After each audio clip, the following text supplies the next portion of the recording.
And so we had impediments because our civil rights leaders got bamboozled with that policy in 1867.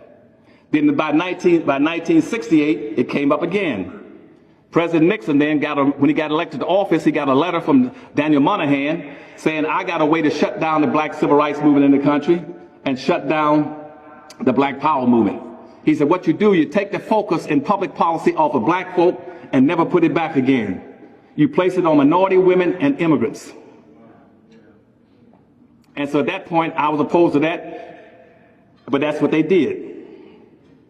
They shifted the focus, and they call that a benign neglect policy, which means that don't say anything mean about black folk, just pretend that they don't exist. And then they come up with this whole concept called post-racism and a colorblind society, and say the Constitution is colorblind. The Constitution was never colorblind.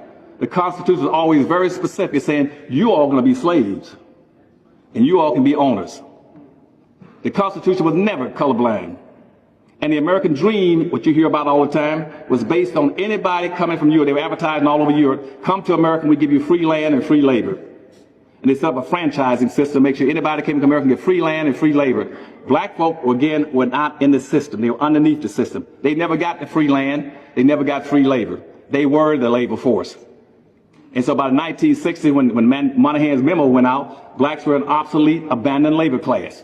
Our black civil rights leaders bought into the concept of focusing now not on black folk, but on minority, women and children, people of color, multicultural, diversity, anything other than black folk. Now it's moved over to gay and transsexuals.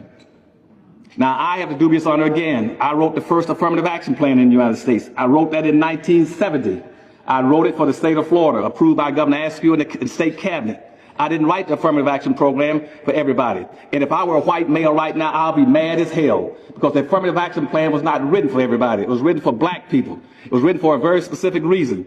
It was written to be corrective action, correcting something that the government has systematically done to handicap, exploit, misuse, enslave, and beat up on a specific group of people and deny them access to resources.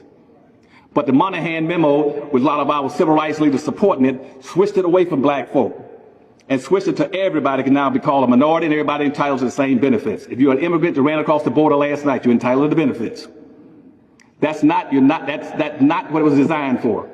Instead of repairing the harms that were uniquely and specifically caused to foundational black Americans, the United States has maintained the illusion of inclusion by offering subsidies to illegal immigrants, pushing gender confusion to children in schools, and providing DEI and affirmative action benefits to white women. Well, enough is enough. We're in the middle of a delineation movement, and quiet as it's kept, most foundational black Americans are rather conservative on most of these issues.